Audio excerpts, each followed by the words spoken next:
Hero Honda 90s के समय से लेकर आज तक यह नाम हर किसी के जुबान पर छाया रहता है, क्योंकि हीरो और होंडा के कोलैबोरेशन से बनी कंपनी दुनिया में सबसे अच्छी टू व्हीलर व्हीकल्स बनाती थी। लेकिन कंपनी प्रॉफिटेबल होने के बाद भी अलग क्यों हुई और कैसे होंडा ने भारत की कंपनी हीरो के पीठ में छुरा घोंपा, आज के इस वीडियो में हम सब कुछ जानने वाले हैं। असल में हीरो एक साइकिल बनाने वाली कंपनी थी, जिसकी नींव ब्रिजमोहन लाल मुंजाल ने 1956 में रखी थी और 1975 तक आते आते ये भारत की सबसे बड़ी साइकिल बनाने वाली कंपनी बन गई। इसके बाद उन्होंने अपनी साइकिल्स को बड़े लेवल पर विदेशों में बेचना शुरू कर दिया और इस तरह साल 1986 आने तक यह कंपनी सिर्फ इंडिया ही नहीं बल्कि पूरी दुनिया की सबसे बड़ी साइकिल बनाने वाली कंपनी में शुमार किए जाने लगी। लेकिन उसी दौरान उन्होंने देखा कि फॉरेन मार्केट में मोटरसाइकिल बिजनेस भी काफी तेजी से एक्सपेंड कर रहा है, लेकिन इंडिया में तो लोगों के पास सिर्फ स्कूटर और मोपेड का ही ऑप्शन है। इसलिए वेस्ट गैप को फिल करने के लिए इंडियन मार्केट में मोटरसाइकिल उतारना चाहते थे। लेकिन उस वक्त हीरो के साथ प्रॉब्लम ये थी कि उनके पास इंजन बनाने की टेक्नोलॉजी ही नहीं थी, जिसकी वजह से मोटरसाइकिल बनाना उनके लिए तो मुमकिन ही नहीं था। इसलिए अपने इस प्लान को एक्शन में लाने के लिए उन्होंने किसी विदेशी कंपनी के साथ में कोलैबोरेशन करने के बारे में सोचा। उस टाइम गवर्नमेंट इंडियन कंपनीज को ये अपॉर्चुनिटी दी जाती थी, अगर वो चाहे तो किसी भी विदेशी कंपनी के साथ में टाई अप करके इंडिया में अपना बिजनेस एक्सपेंड कर सकते हैं। इसलिए ब्रिजमोहन लाल ने हीरो के जरिए दुनिया की सबसे बड़ी मोटरसाइकिल बनाने वाली जापानी कंपनी होंडा के पास में अपना प्रपोजल भेजा। अब क्योंकि उस समय कोई भी विदेशी कंपनी भारत में डायरेक्टली अपना बिजनेस स्टार्ट नहीं कर सकती थी, ऐसे में इस प्रपोजल के जरिए होंडा को इंडियन मार्केट में एंटर करने का एक अच्छा मौका मिल गया, जिससे कि होंडा कंपनी खुद भी नहीं गंवाना चाहता था। इसलिए इन दोनों कंपनीज ने 1984 में एक दूसरे के साथ हाथ मिला लिया। हीरो और होंडा के बीच उस टाइम में एग्रीमेंट हुआ था कि हीरो बाइक्स के लिए बॉडी बनाएगा और होंडा उसके लिए इंजन सप्लाई करेगा। इसके अलावा उन्होंने एक एनओसी भी साइन की थी, जिसके जरिए दोनों कंपनी से फ्यूचर में कभी भी एक दूसरे के मुकाबले में अपना कोई प्रोडक्ट लॉन्च नहीं करेंगे। और दोस्तों, दोनों ही कंपनीज इन कंडीशन से खुश थी, जिसके बाद ये डील फाइनल हो गई और यहीं से हीरो होंडा की शुरुआत हुई। अब कागजी कार्यवाही पूरी करने के बाद से हीरो होंडा का सबसे पहला प्लांट हरियाणा में बनाया गया, जहां से हीरो और होंडा ने मिलकर तुरंत ही बाइक्स की मैन्युफैक्चरिंग करनी स्टार्ट कर दी। 1985 में जब उन्होंने अपनी पहली बाइक CD 100 लॉन्च की,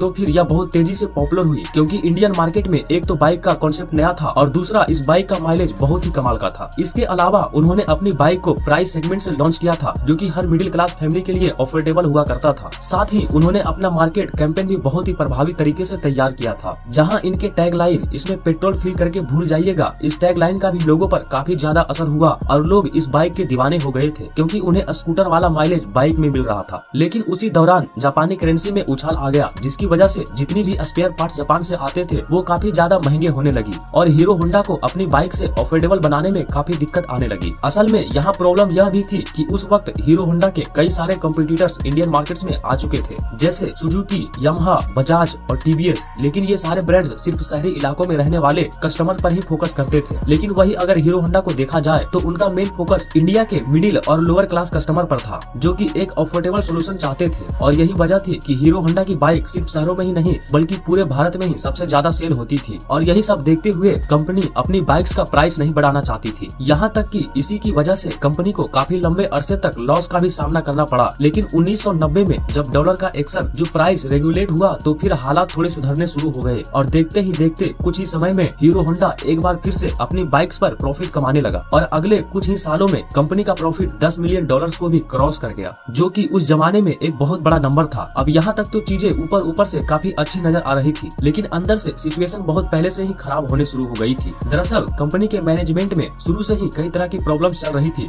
जैसे कि होंडा तो अपनी बाइक्स अमेरिका और रूस जैसे डेवलप कंट्री में सेल कर रहा था, लेकिन हीरो होंडा को होंडा की तरफ से फॉरेन में अपनी बाइक्स को सेल करने की परमिशन नहीं थी। यानी एक तरफ तो हीरो साइकिल मैन्युफैक्चर के तौर पर उस समय दुनिया की सबसे बड़ी कंपनी थी, यहाँ तक कि Guinness book of world records में भी इनका नाम दर्ज था। वहीं दूसरी तरफ होंडा की वजह से वो अपनी बाइक्स फॉरेन मार्केट में सेल नहीं कर पा रही थी। असल में इंडिया के बाहर हीरो होंडा को सिर्फ नेपाल, भूटान और बांग्लादेश जैसी आसपास की कंट्रीज तक ही अपनी बाइक्स को एक्सपोर्ट करना अलाउड था, जिसकी वजह से हीरो कंपनी इंटरनेशनल मार्केट में जो पोजीशन चाहती थी वो उसे मिल नहीं पा रही थी। अब एक तरफ तो होंडा काफी तेजी से ग्रो कर रहा था, लेकिन वहीं दूसरी तरफ हीरो एक लिमिटेड स्पेस में सीमित होकर रह गया था, जिसकी वजह से इन दोनों कंपनीज के आपसी रिश्ते खराब होने लगे। इसके अलावा कॉन्ट्रैक्ट के अनुसार हीरो बाइक्स की बॉडी बनाती थी और होंडा इंजन। अब अगर हीरो को अपना बिजनेस एक्सपेंड करने के लिए अलग भी होना पड़ता तो फिर वो ऐसा नहीं कर सकते थे, क्योंकि वो पूरी तरह से होंडा पर निर्भर थे। हालांकि अब हीरो को ये समझ आ चुका था कि अगर उसे होंडा से अलग होना है तो फिर खुद इंजन मैन्युफैक्चर करना ही पड़ेगा। इसलिए उसे हीरो होंडा से अपने हिस्से का जितना भी प्रॉफिट मिलता था वो उसे एक बड़े हिस्से को इंजन बनाने में खर्च करने लगा, जिसकी वजह से होंडा और हीरो के बीच में दरार और भी ज्यादा बढ़ गई। अब जैसा कि उन्होंने कोलैबोरेशन के टाइम एनओसी साइन किया था कि ये एक दूसरे के मुकाबले में कभी भी बाइक्स लॉन्च नहीं करेंगे, लेकिन होंडा ने इसके खिलाफ जाकर साल 1999 में इंडिया के अंदर अपनी एक company Honda motorcycle and scooter India start कर दी और फिर उसी प्राइस सेगमेंट में ही बाइक्स लॉन्च करना शुरू कर दिया, जिसमें पहले से ही हीरो होंडा की बाइक्स मौजूद थी। इस तरह अगर देखा जाए तो इंडियन मार्केट के अंदर होंडा ने अपनी बाइक्स को हीरो होंडा के मुकाबले में लाकर खड़ा कर दिया था, जिसकी वजह से हीरो होंडा के कस्टमर्स डिवाइड हो गए और इसके कुछ साल बाद होंडा ने एक्टिवा को लॉन्च करके स्कूटर सेगमेंट में भी एंटर कर लिया था। अब अगर देखा जाए तो इस पूरे मामले में होंडा की पांचों उंगलियां में घी थी, क्योंकि होंडा की हीरो होंडा से तो अर्निंग हो ही रही थी, साथ ही अपनी दूसरी कंपनी से भी उसका अच्छा खासा प्रॉफिट जनरेट हो रहा था। और दोस्तों, इन्हीं सभी प्रॉब्लम्स को देखते हुए ही हीरो ने होंडा से अलग होने का फैसला कर लिया